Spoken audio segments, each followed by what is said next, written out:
Ojibwe, Oji-Cree, Dakota, and Dene peoples, and the homeland of the Métis Nation.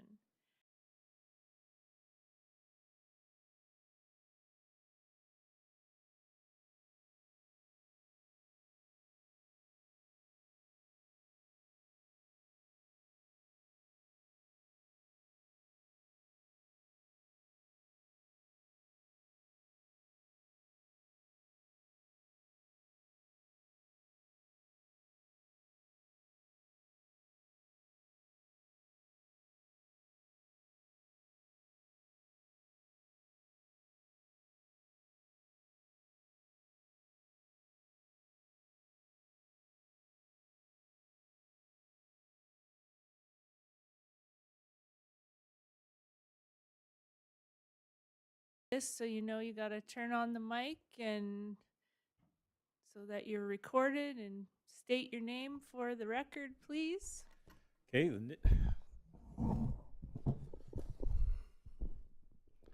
Name is Bob Olford. Thank you. Floor is yours. Thank you. Thank you, Your Honor, Mayor Knott, members of the council, and other guests that are here tonight. The Portage Legion would like to propose the following changes to the cenotaph downtown to honor our fallen citizens in the line of duty.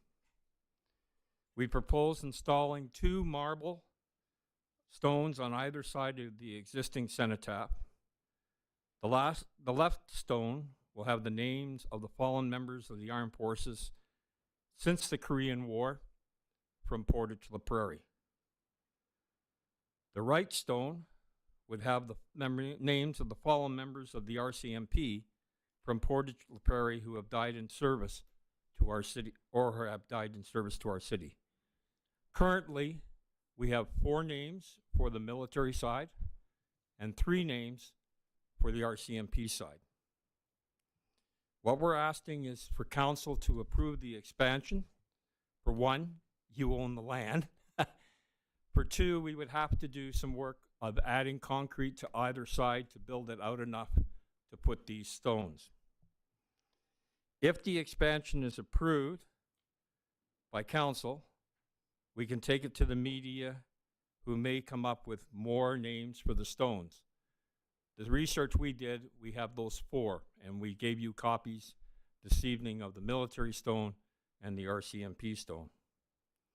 The cost of this expansion would be $25,000, which includes the stones, the expansion of the red concrete on either side of the cenotaph, plus the repairs to the base of our current cenotaph, which is crumbling apart. If approved by council, we can then apply to the War Monuments Canada and receive approximately half the cost of the expansion and repairs. Plus, there is the possibility of receiving funds from Commonwealth Graves and Monuments towards the repairs and the expansion. The City of Portage residents would need to raise approximately $10,000. If the city would allow tax receipts to those who donated, raising these funds would easily come about. With the approval of City Council, applications can be made for the funding and fundraising can begin. Thank you, Mayor Knox and the Council, for your consideration of the project, and I'm open to any questions. Thank you, Mr. Olford. Just a little comment on this is Mr. Olford and I have met on this and had quite a few discussions on this. This was actually on the Legion's agenda for a while, but I personally, as mayor, have had citizens who have approached me to want to see this happen. So I think it's a great project for and in memory for our city. So, Councillor Meyer? Thank you, Your Worship, and thank you, Mr. Holford, for your service and dedication to our local branch of Legion. The only question I have is just a question for clarification, just so I'm clear on it. The names that go on the, you said the 4 names are for those that have paid the ultimate price for service in any international conflict, any World War, any Korean, and so on? 2 of them are Bosnia Okay, One is Afghanistan, Okay. and another one was a death within Germany okay, while in service. Okay. There may be others that we will find that will come out when the public hears more about this. This would honor all those that have passed in military service from our community since the Korean War, because the Korean War is already on the current cenotaph. got it. So my question only on that was, is it, in order for the name to be on this, they would have been born in Portage la Prairie? Is that? Or They were born or lived within Portage la Prairie for a lot of years, went to high school here, that sort of thing, and then served within the military and passed on. Okay, and For then the just RCMP one, right, that's my was my just because my I know next that's question. coming next. Yeah, The RCMP one, the top name is a young man who grew up in this community, was serving within the RCMP, and died in an RCMP motor vehicle accident in BC. The other two names are RCMP officers who served in this community and passed away in line of duty within this community. got it. Thank you, Your Worship. I was just looking for clarification on that. I certainly respect the names and the sacrifices that all of these individuals have made. Thank you. Thank you so much. So we'll make sure that administration follows up with you on the questions you had about receipts, etc. But thank you for your time. Thank you. Okay, we have our next delegation. We have Kyle Adamski representing the Portage Potato Festival. Thank you, Kyle. Thank you. Somebody's got my clicking. I am one of three committee members of the Portage Potato Festival. Unfortunately, we've lost a lot of our committee members, but we're still in the planning stage. Next slide. Firstly, rumor control. We are still a go for 2025. The festival is in planning stage. Headliners have been booked for Friday and Saturday. Opening act's been booked. Our spring fundraiser's been booked, and we're following up with other sponsors for that as well. That's going to be released to the public as soon as we figure out a location. Currently, we do sit at the Rotary Public Park. We've been there for just shy of 10 years now. Site does have its pros and cons. Sorry, next slide. Pros, lots of grass for children's events, lots of parking, isolated for noise, isolated for trespassing at night. We do have some cons that we've come up with as well too. No payment for other events, isolated at one far end of the city, so there is transportation issues. Little to no room for expansion. Limited options for rainouts. Requires additional staff or volunteers for parking, so it is quite a large area for our parking just because we put it in a grass field. So we want to grow. Can't say that the committee has met lots. There's just 3 of us, but whether it's phone call or text, we want to grow the festival and we'd like to move. So in 2015, we debuted the Party in the Park. The Potato Festival moved to Island Park from behind Stride Place, and I was on the committee at that time too. Kind of went off without a hitch. It was pretty good. Lots of shade, lots of grass. And with council support, with the city support, with the public support, we'd like to bring it back. It just kind of went well with us. So. Shouldn't have stapled this. Sorry, next one. So pros and cons, we got to look at both. Pros, lots of grass and pavement, lots of shade. There is lots of parking on and off site, both for patrons, vendors, VIPs, volunteers. Reduced setup as our equipment is stored right now at Stride, so this is the hop skip. It is more of a central location, kind of down our main corridor down Royal, and there is lots of room there for future growth. There's a few cons. The park would be closed. Parts of the park would be closed for a weekend. Mosquitoes.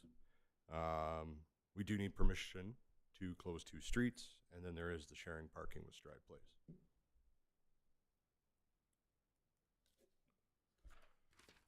So why? We want to grow our car show. That's a big one. I've been to a lot of events in the last couple of years trying to figure out how to grow the Potato Festival. Pavement is a big issue for those cars. People have spent tens of thousands of dollars on their vehicles. They don't want to go on grass. I completely understand. They don't want to go on gravel. Pavement works for them. So there's lots of pavement for cars. There is also the grass for those that want to drive on the grass kind of thing. It's a more central location for all citizens to be able to attend the festival, including cost of transportation. So it is a little bit closer than walking all the way to Republic Park. Better exposure, and kind of highlights at the end of our downtown corridor, Royal Road. Better access for vendors. On the map I can show you later too, or after. There's just better access. Vehicles can park in behind their vendors based on our logistics setup. It is a reduced cost for the festival, volunteers and staff that get brought in. And then it's always a big issue is the damage to the grass on the fields at Republic Park. Not saying that we're not going to take care of the park itself too, but with utilizing the roads, there's less traffic on the grass for vehicles. Next one, sorry. We did consider some other sites, including Saskatchewan Avenue. Everybody wants to see that thing come back to the Ave. Frankly, it is a logistical nightmare. There's some issues. There's safety concerns, which did supersede the pros of moving to some of these sites. So the public safety was number one, and the cons kind of outweighed the pros on that.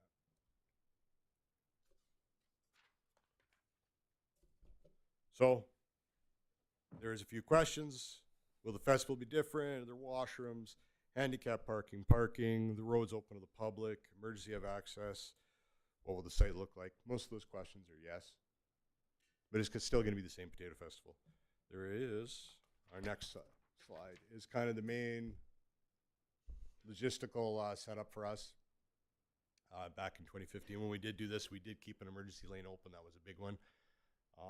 One of the major concerns, kind of one of the only concerns, but it's, don't switch slides.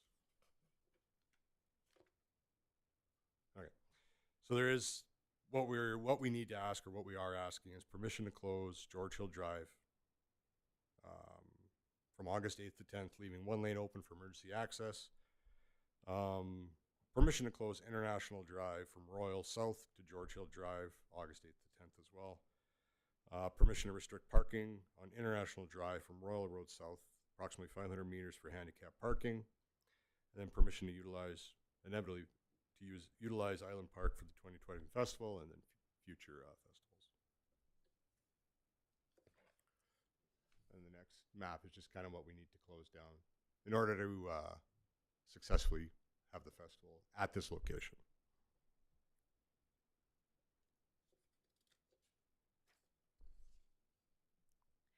I'll leave the floor open to you. Thank you. Does anyone have questions for Mr. Adamski? Councillor Massey? Thank you, Your Worship. Thank you for your presentation.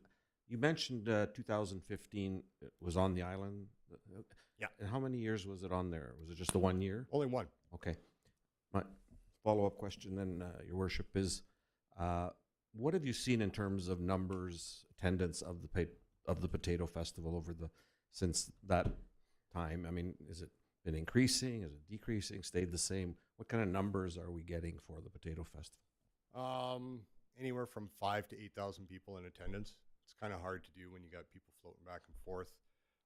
The only real area that we've hard focused on was the beer gardens, and that's just for a legality thing, is to know how many people are in the beer gardens. But we are seeing anywhere from 5,000 to 8,000, depending on the year, whether it's extreme heat or rain. You kind of see populations flux. And then depending on the entertainment we have during the day also, we'll see an influx. Just want to be clear, but is your sense it's going down since 2015 by less numbers overall, or is it averaging up and down? It's an Okay. average number, but we're seeing up and down depending on the year. Councillor Doyle? Thank you, Your Worship. In 2015, the party was in the park, and it was successful. How come it moved from the park? What was the reason for that? That I'm actually not sure, and I didn't do my due diligence on that. I apologize. Yeah, no problem. Just curious. I did leave the committee for a couple years after 2015, and it showed up at Republic Park. I'm not too sure. My apologies. Thank you. I can sort of speak to that too. I think it was just who was involved in the committee and logistics and where they had access to had a lot to do with that. So, yeah. One question. Can I help put out a call for committee members for you? Absolutely. Okay, I can help with that. Yes, we do need help. We Yeah. did put quite a few calls out the end of last year, the beginning of this year. People thought we kind of disappeared, but we're still here. Yep, no, that's Three great. going strong. Yep. I'm a big believer in competition, and I believe that our potato festival could be the next corn and apple festival. So I liked us to have high targets, and I mean I'm a big believer in location too, and I think we have a gem of a tourist place on the island there. So I think we'll definitely be able to look at all of these options and see if it's feasible and have administration get back to you. Perfect. Thank you very much. Any other questions? Thank you, Mr. Dempsey. Thank you for your time.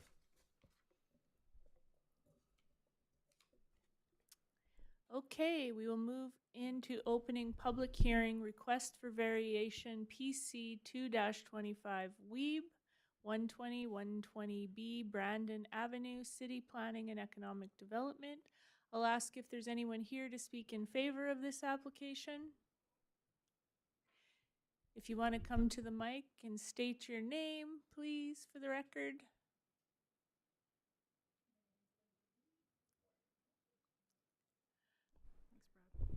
My name is Linda Weeb. Hi, Ms. Weeb. Do you have a statement or just here to answer questions? I'm just here to answer questions. Excellent. Feel we've done this before, so here we go. I'll ask if anyone else or has any questions for Ms. Weeb. Councillor Meyer? Thank you, Your Worship, and through Your Worship to Ms. Weeb. Thank you for being here today, Ms. Weeb. My only question is what's the rationale to reduce the width requirement from the 30.5 to the 6 meters? I think it's just to keep the lots closer to the 2 acres, like just to, with the amount, the way we divvied it up, just to keep them at 2 acres so that they're meet the standards for septic and stuff like that. And then my second follow-up question, actually, it's not to the applicant, it's just through to our planning district, if I should ask that now, is just what's our rationale for the 30.5 meters? Or 30.5 meters within our current bylaw? So currently there's a spacing zoning for that. What we're doing is looking at, if you look at the map on the right-hand side of the screen, 6 meters is more or less where the drive is going to enter for lot 2. So basically we're reducing that to make it appropriate size of a driveway. Right, and sorry, thank you, Your Worship. And I apologize if I maybe didn't frame the question right. Do you know the rationale on why our bylaw indicates that it should be 30.5 meters? I understand the variations and everything else, but do you know why we have it at 30.5 meters now? Is there any specific reason? Can't answer why it was actually set at 30.5 meters in the bylaw. Okay. It's what the bylaw is at this point. Mr. Pito? Through Your Worship to Councillor Meyer, while I can't speak to that specific measurement, what I can say is that the intention of those bylaws to set standard widths is so you don't have very unusual shaped lots that can be made. So you have, very narrow and very long. It's supposed to standardize the lot shape roughly. Thank you. Any other questions for Ms. Weeb? No. Thank you. I'll ask if anyone else is here to speak in favor of the application.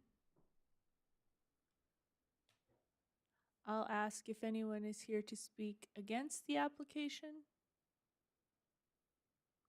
Again, anyone here to speak against the application?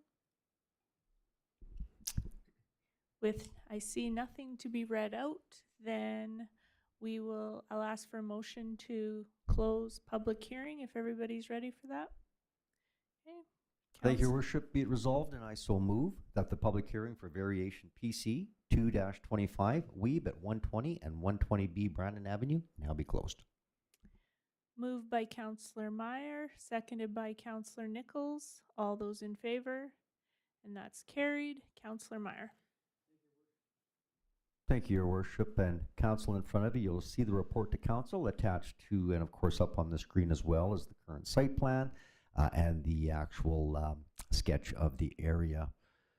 So the request tonight is a request for variation, and of course it's just to vary the side width requirement of 30.5 meters down to 6 meters as per the condition of the subdivision number 4550-24-8315. Some of the background, Steve and Linda Weeb are applying for the variation in order to vary the site width requirements down, as I mentioned, from 30.5 to down to 6 as per the condition. The building is in a rural residential zone. The application has been circulated to various city departments and there have been no concerns. Public notices have been sent to all property owners within 100-meter radius, and as you can see, there's been no objections. With that said, it's the administrative recommendation, and I so move that the Council of the City of Portage la Prairie approve the variation request of Stephen and Linda Weeb to vary the site width requirement of 30.5 meters down to 6 meters as per condition of subdivision 4550-24-8315 at the property known as 120 and 120B Brandon Avenue, which is legally described as part of blocks 4 to 6, Plan 523 PLTO, part of Plan 1319 PL2 in the PLTO in the parish of Portage la Prairie. Moved by Counselor Meyer, seconded by Counselor Nichols. Any questions or comments from anyone? All those in favor? And that is carried.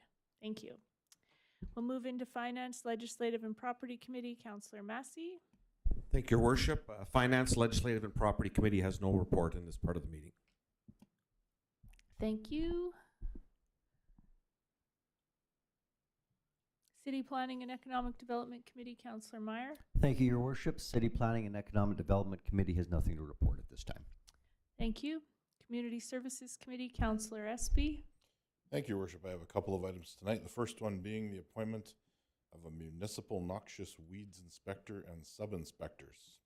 It is a requirement of the Noxious Weeds Act that every municipality annually by March 1st appoint a municipal noxious weeds inspector and or sub-inspectors and notify Crop Industry Development of Manitoba Agriculture of the appointments. These appointees carry out the provisions of the Noxious Weeds Act. Adam Carpenter, Public Works Supervisor, will be appointed the city's inspector for 2025, and Kyle Troop and Lionel Brown will be appointed sub-inspectors. It is the administrative recommendation, and I so move, that in accordance with Section 11 of the Noxious Weeds Act, Council of the City of Portage la Prairie appoint Adam Carpenter as the city's Noxious Weeds Inspector for 2025, and Kyle Troop and Lionel Brown as sub-inspectors.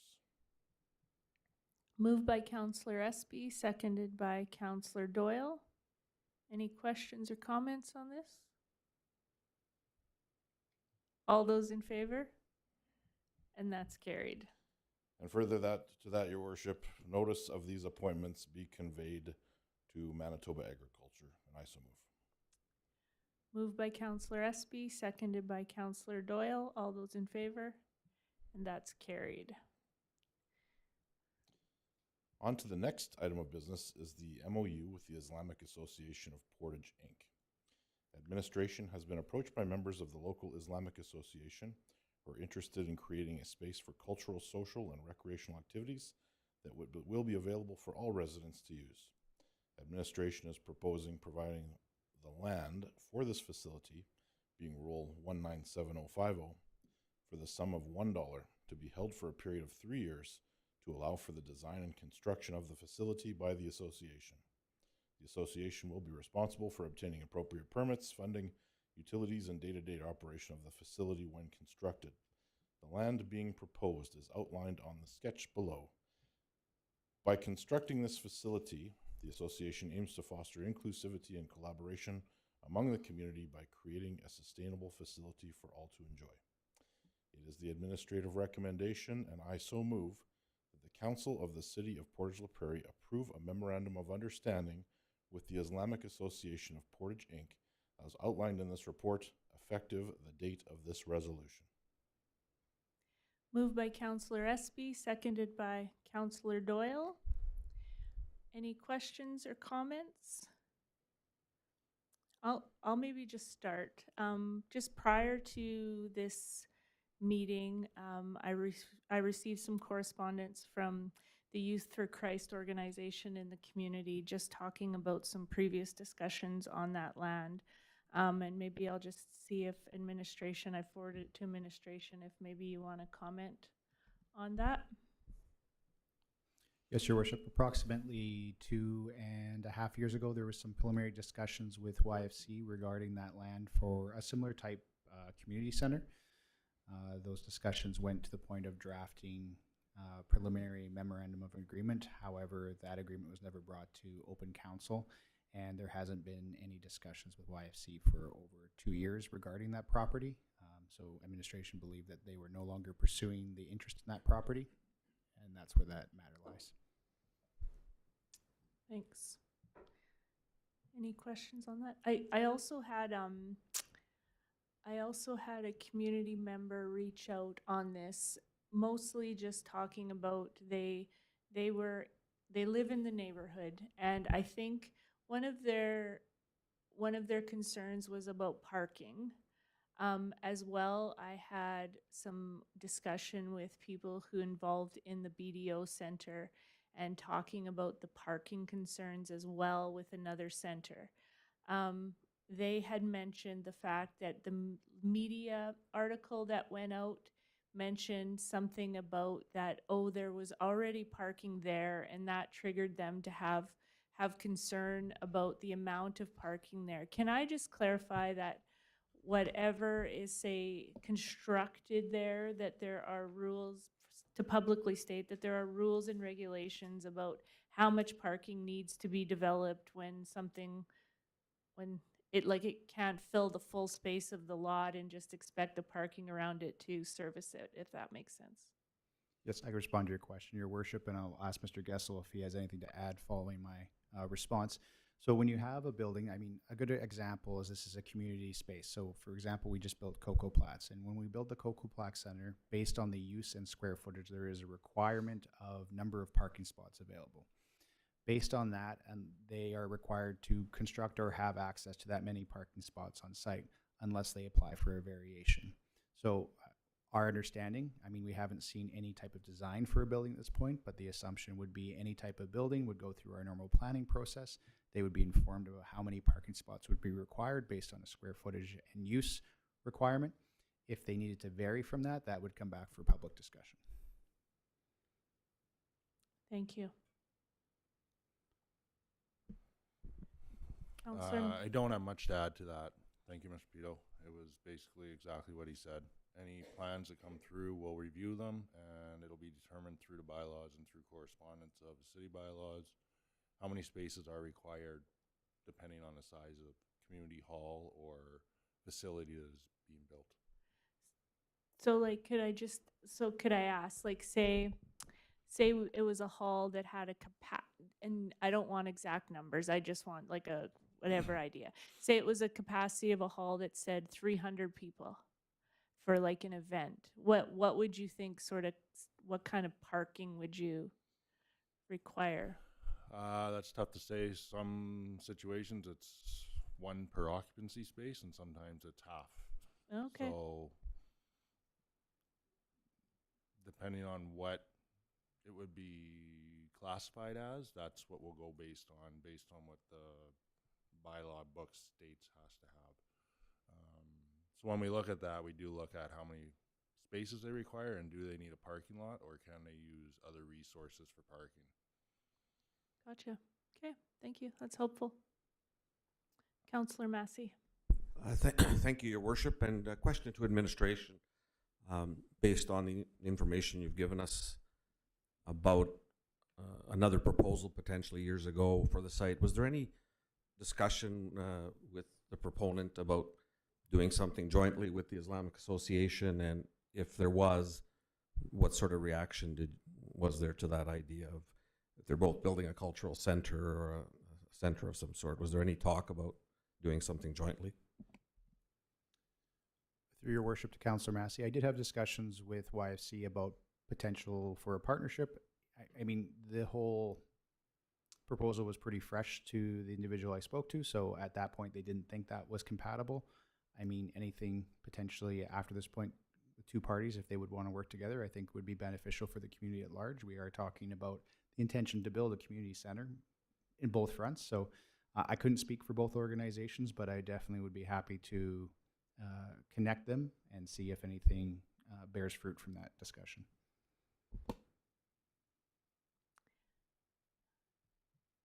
And just from my previous discussions on the Youth for Christ was sort of a different model of what type of center they were building. It wasn't so much a community, like a little bit different. So I think they would definitely have to have those discussions, and there might be some sort of opportunity there. Yeah. Any other questions? Councillor Meyer? Thank you, Your Worship. First of all, on the surface, I don't have any issues in supporting this. Specifically, it does fall underneath our strategic plan for an inclusive community. I do have a couple of questions. One is that, first of all, I understand it's just an MOU. We have no development agreement. I trust that there would be a development agreement, and the only reason why I say that, Council, is, of course, because we're giving away the land. If somebody was buying the land and they're able to build whatever they want to build within the applicable bylaws, they can do that. But because the city is giving the land, then I do have a little bit of interest in it from a citizen perspective. So my question is that, do we have final approval on that development agreement? Is that, I just don't read anywhere in the MOU where it talks about that specifically.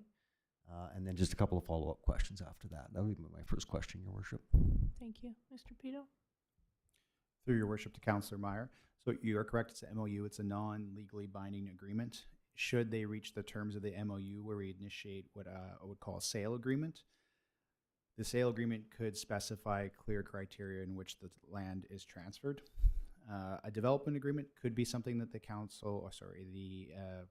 city would require. A sale agreement would absolutely be required from a legal standpoint.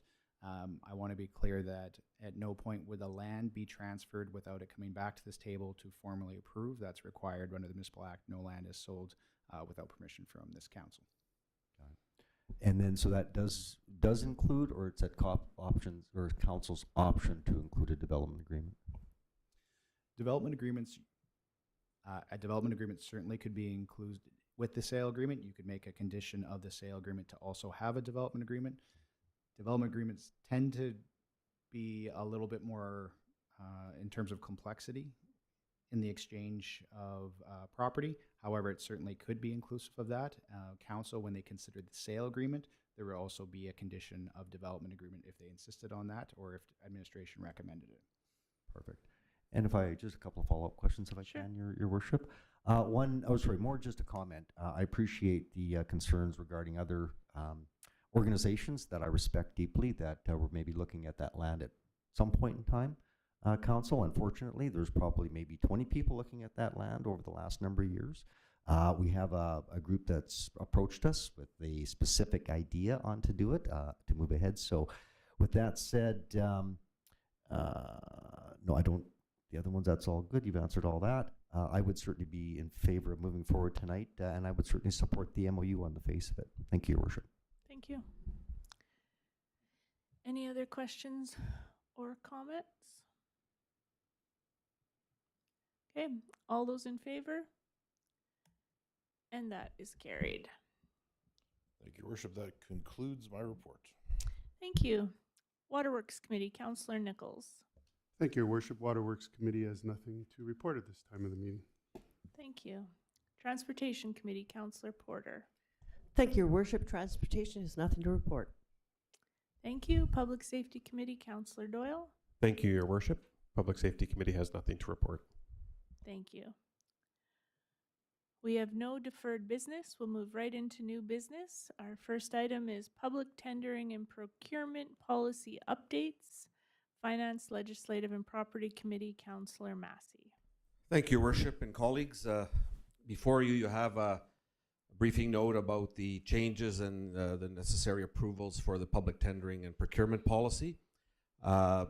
In the analysis, you'll see the city's public tendering and procurement policy establishes our framework to ensure that our municipality obtains the best value for money when procuring goods and services.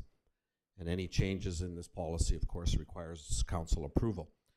As part of the ongoing efforts to enhance efficiency and cost effectiveness, administration is recommending inclusion of cooperative purchasing within the policy, and this addition will allow the city to participate in buying groups and cooperative procurement initiatives leveraging economies of scale to achieve cost savings, reduce administrative burdens, and improve purchasing efficiency. The policy has also been updated to reflect the latest trade agreement thresholds, ensuring compliance with regulatory requirements. And these updates will enhance the city's procurement practices, continue to promote financial responsibility, and streamline our purchasing processes. So the administrative recommendation, and I would move that the council of the city of Portage la Prairie approve the updated public tendering and procurement policy. Moved by Councillor Massey, seconded by Councillor Meyer. Any questions or comments on that? Councillor Massey? Thank you, Your Worship, and obviously I'm pleased to support this recommendation. I have a lot of experience with procurement and with the former Association of Manitoba Municipalities. This will, you may recall last council meeting we talked about maybe looking at changing policy to work with municipalities and other buying groups, cooperatives. So this now allows the policy to include cooperative buying. And I think it's just prudent to put that in when we're looking potentially at other products, and we don't know where the tariff situation will go, but I think this is just due diligence to make sure we get the best procurement practices for our city. So I'm pleased to support the recommendation. Thank you. Anyone else? Councillor Nichols? Yes, I'm in support of this resolution as well. I think that the ever-changing environment and what we're going on, you know, and as Councillor Massey alluded to, the tariffs and being able to move forward with some purchasing and some of the things that we need to do right now, because we never know where the prices are going to go, and this gives us a clear guidance on where we need to go and move forward. So I will be supporting this resolution, and it's a great job through this bylaw. Thank you. Thank you. Anyone else? All those in favor? And that is carried. Next item of new business is Council Indemnity Bylaw 25-8773 to amend 23-8749 Finance, Legislative, and Property Committee. Councillor Massey. Thank you, Worship and colleagues. As the Mayor indicated, we here today are to look at first reading of Council Indemnity Bylaw 25-8773. The analysis is the discussion has taken place between council and administration regarding the possibility of providing maternity and parental benefits to members of councils should the situation ever arise. Members of council would not qualify for benefits under unemployment insurance, as they, of course, we do not pay into that program. Council does not want the inability to receive benefits to be a possible deterrent for people considering running for council in future consideration. This evening, I would move that Council Indemnity Bylaw 25-8773 be given first reading. Moved by Councillor Massey, seconded by Councillor Meyer. Any questions or comments on this? I think this is an important step for our city. I think we're going to see very quickly that we probably are going to be the first municipality in our province to do this. We kind of scheduled this had this discussion and set it in motion during the time where we have an important date coming up on March 8th. If you don't know what that is, it's International Women's Day. But what this does is it just reduces one extra barrier for people choosing to sit on council. We want people to be able to make that choice freely, and we also want to see, because I think around this table I can say that we believe in diversity, equity, and inclusion. And so this would be one way to do that. So this is first reading tonight. I am very much in support of this and proud that we have this on our council table tonight, and I look forward to, if this passes, that we move into March 10th to finally make this finalized for our municipality. So Anyone else? Councillor Massey? Thank you, Your Worship, and I agree with you. I think, this is first reading. I have a few questions, but I think the principle is very good. I think, at the AMM, we spent a lot of time trying to get more inclusive councils and did a lot of things. This is a very practical thing that I think will allow people to open the door for them to say, maybe I just will take a shot at running for council, having this kind of a benefit. So I totally support this approval on first reading.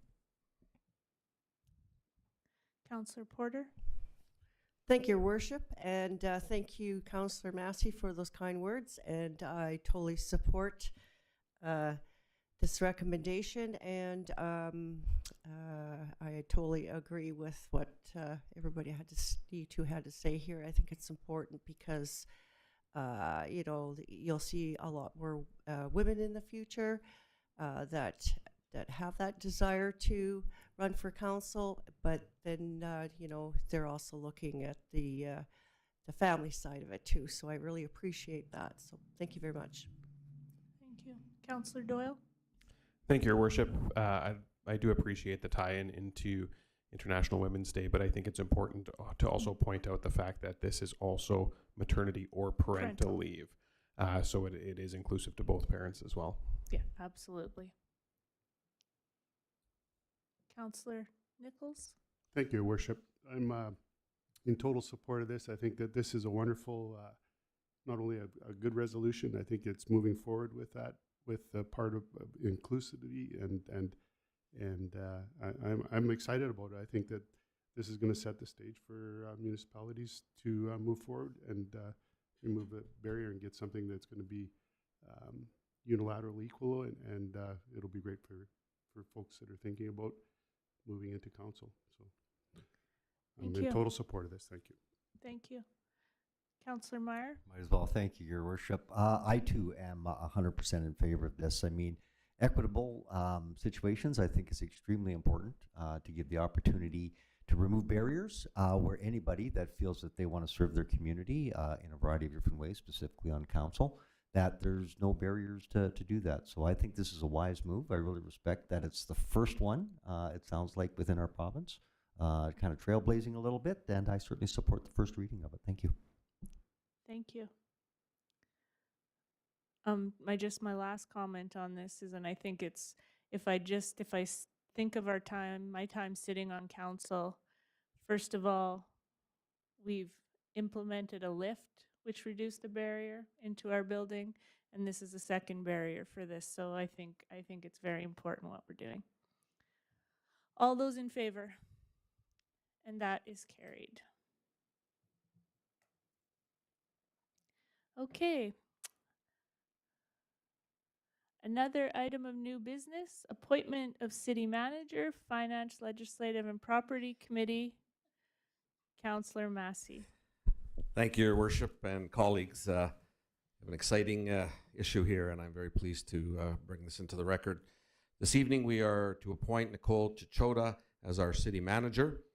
The start date would be March 31, 2025. Ms. Chichota is scheduled to start and assume her duties as of the city manager as of March 31, 2025 at the salary step of Step 3 of the city manager's salary scale. So I'm very pleased to move that the Council of the City of Portage la Prairie appoint Nicole Chichota as the city manager effective March 31, 2025. Moved by Councillor Massey, seconded by Councillor Meyer. I don't know what's with your name tonight, Councillor. Sorry. What am I doing? All those in favor? Oh, questions. Yeah, sorry. Any questions, comments? Thank you, Your Worship. No questions, but I just wanted to put a couple of comments on this because for me, it's an exciting day. In my previous life with the Association of Manitoba Municipalities, I had the opportunity to work with Nicole. She was the city CAO for the Armagh Dauphin, and I found her extremely effective. But also, after I left AMM, I did a bit of work with her and her council. And the one thing that struck me is that she is so committed to helping council. When I asked her why she wanted me to help council, is because I want them to be better council members. And I really respected that.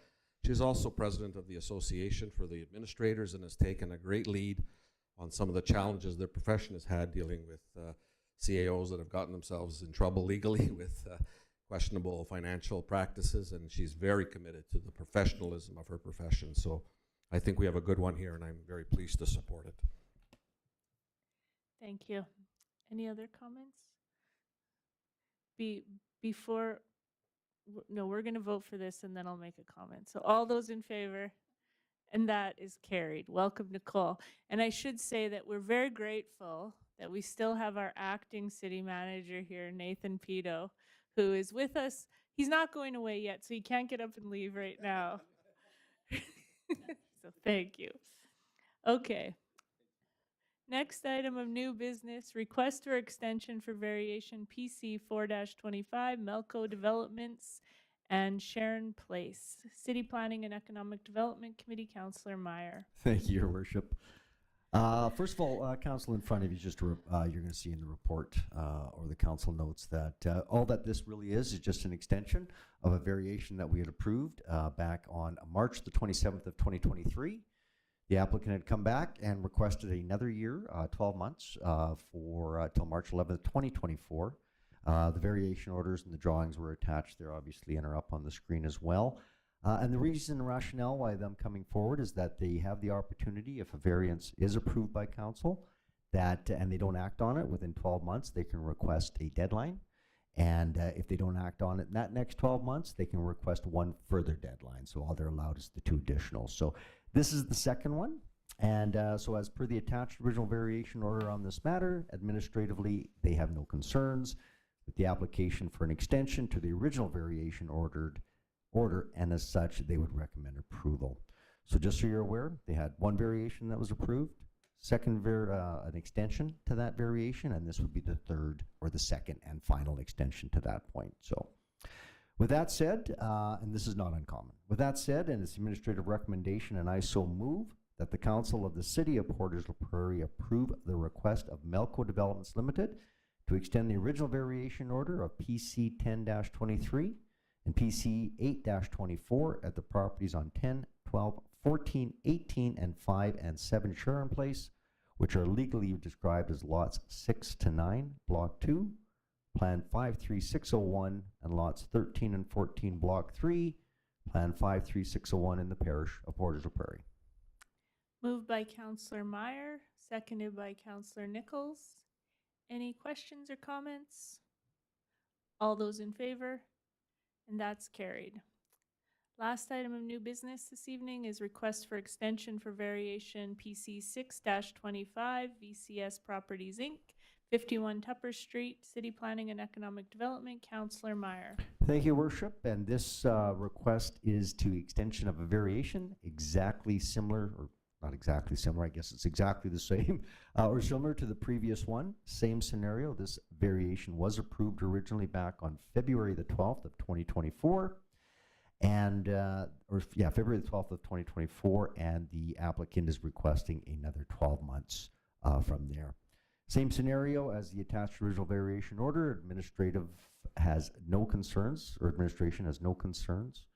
with the application for an extension to the original variation order, and as such would recommend approval.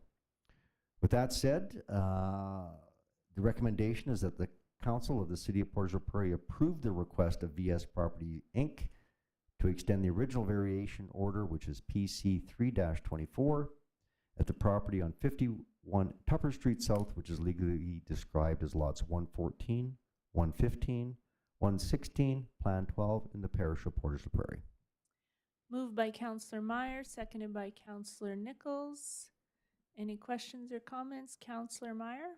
Thank you, Worship. And I just have one question. I'm not even sure if it's even a concern, but I just wanted to clarify it. We do know that it has to be within a 12-month period.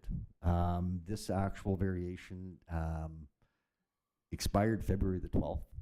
So it actually expired 2 weeks ago. By us going past that 12-month period, does that leave us in any precarious position in any future endeavors that we maybe look at from the same situation? Or have we set a precedence that we exceed the 12 months, it doesn't matter what length of time we proceeded by? Mr. Pito? Through your worship to Councillor Meyer, I'll pass that question on to Mr. Gessel. Yeah, so the applicant did contact us on February 12th, so as long as we receive permission or from them stating that they want an extension on that exact date, that is up to us to get it written up and put forward to the next meeting. If we received notice from them on the 13th, we would not be able to do it. So as long as they fall within the actual time frame of the 1 year specific before closing hours, then we can put it forward. Thank you very much, Mr. Gessel. So just to confirm, we have something from the applicant on February the 12th, should this this situation ever present itself again. I'm satisfied. Thank you, Your Worship. Yeah, good info. No one else? All those in favor? And that is carried. We have no items of old business. We will adjourn council at 6:53 p.m. and move right into committee. We'll call committee to order at 6:53 p.m. Finance, Legislative, and Property Committee, Councillor Massey. Thank you, Your Worship. Finance, Legislative, and Property Committee has no report for committee this evening. Thank you. City Planning and Economic Development Committee, Councillor Meyer. Thank you, Your Worship. City Planning and Economic Development Committee, for myself, has nothing to report tonight, but I do want to hand the microphone over to my colleague, Councillor Massey, who has something related to my committee. Councillor Massey. Thank you, Your Worship. Colleagues, just a quick report, a couple of things from the Chamber, Portage Chamber, and I think all of you got the Chamber response today to our budget. And I really think that submission really says a lot about our relationship with the Chamber. And their last paragraph, I think, says it all, is that the Chamber commends the city for a budget that seeks to balance growth, sustainability, and community enhancement. And I think the partnership that we have with them really shows when you get a response to a budget that is fairly positive. So I just wanted to put that in committee this evening for a great relationship that we have with the Chamber. And so I was very pleased to get their response to our budget. We did meet with the Chamber, the Mayor and City Manager and I, on February 13th. We discussed 20 items. 20? So it's even broke a record from the last meeting. And a lot of them are updates and short things that are not, but we're keeping the communication lines open. But one of the things that I want to point out to Council that I was pleased to hear from them was they came forward and supported our work on bail reform. And we've now got the Chamber, City of Brandon, our community. And it just shows you how this issue is starting to play out in our society, that people want change. And I want to give thanks to our Mayor for leading that charge, because something has to change. And I was pleased. I mean, we had talked about a lot of issues, but when they came out and said to us, keep up what you're doing on bail reform, I think it really says that we have the support of the business community as well, because they feel the problems that we're having as well. So that's my report, Your Worship. Thank you, Councillor Massey. And that's everything, Your Worship. Thank you. Thank you. Community Services Committee, Councillor Espy. Thank you, Your Worship. As we all know, L'Oreal Day has just come and gone, and Councillor Nichols was in attendance, so I'd like to call upon him through Your Worship to say a few words about that. Thank you. Councillor Nichols. Thank you, Your Worship. And through Councillor Espy, thank you. Yeah, it was February 17th. I was honored to bring greetings on behalf of the city, and Madam Mayor joined me shortly after the opening ceremonies, and we got to enjoy hours of dancing and singing and just wonderful entertainment over at the Meyer Norris Penny building. It was full, it was busy, it was cold outside, so the outdoor activities were better forgot about, I think, but they weren't in that. But the inside was warm. They had displays, they had draws, they had a lot of entertainment for the young children, and then so it was great speakers, wonderful entertainment. And then from there, we made our way over to Stride Place, and we had what's to be the annual Louis Riel Day Classic. And our Portage Terriers took on the Selkirk Steelers, who are also have a very large representation of the Métis community in their place, and we ended up taking them in a shootout. So it was a wonderful day, and bright and sunny, but very cold, but a lot of warm hearts, and I enjoyed it very much. So Thank you. Thank you. That concludes my report. Thank you. Waterworks Committee, Councillor Nichols. Thank you, Your Worship. Waterworks Committee has nothing to report in committee. Thank you. Transportation Committee, Councillor Porter. Thank you, Your Worship. Transportation has nothing to report. I'm just going to just big sigh of relief of the weather compared to what it was last weekend, and it's getting nicer out there. So, which means our roads are starting to melt, and the snow and the ice, and so we're going to be getting lots of water. And what comes along with lots of water and traffic on the our roadways is potholes. So don't forget to use that service for request to submit any probable or problem areas that you're finding on the streets that you're going down every day. And that's all I have to say. If anybody else has anything to add to it. Councillor Meyer. Thank you, Your Worship. And through Your Worship, just one question. I do know that our Director of Operations is not here today, but because this is an abnormal freeze-thaw cycle, and I know we've got some certain challenges that go with it, the only question I was asked, and I'd like to ask of our administration, is with the drainage frozen still, right? We're not going to find that water's going to drain right now. What is our plan to deal with it, or do we have a plan to deal with it, that it just doesn't freeze over again, or are we going to actually try to unthaw it and drain that water, pump it out, or maybe what is the solution, if any? Mr. Pito.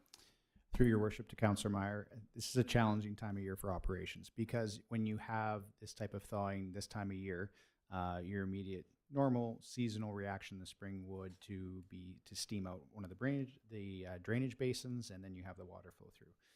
Unfortunately, now if you do that process, then the water goes in there and then it freezes again, and it causes a lot of challenge. What operations department, if you see an abnormal amount of water on the road, stuck on the road, that I would encourage you to follow the service request, as Councillor Porter mentioned. We will review it and determine if it is at the level that we think it needs to be addressed, and the best address that through that drainage basin. So report it, we'll review it, and we'll try to address it as best we can. Perfect. Thank you, Your Worship. And I assume that the media could maybe get that message out as well. They probably can. Awesome.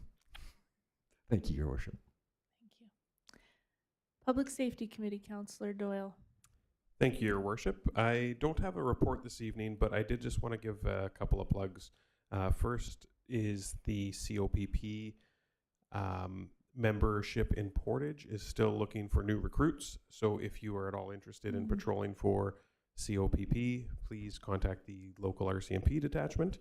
As well as the Portage Bear Clan is having a hard time finding volunteers for patrol. So if you are at all interested, you can reach out to me. I can put you in touch with them, or you can email them at info@portagebearclan.org. Maybe we could work with both of them to get like a little short job description of both that we could post online rather than just a call, because then we just say like the top 5 tasks. Could we do that? Great. Yeah, absolutely. So people know what they're getting into. Yep. Anything else? Just everybody knows, well, we all know around this table that we've started our new day after council meeting partnership with Golden West and all of the radio stations. And tomorrow we have Councillor Doyle starting at 8:10 a.m. on, I don't know, one of them.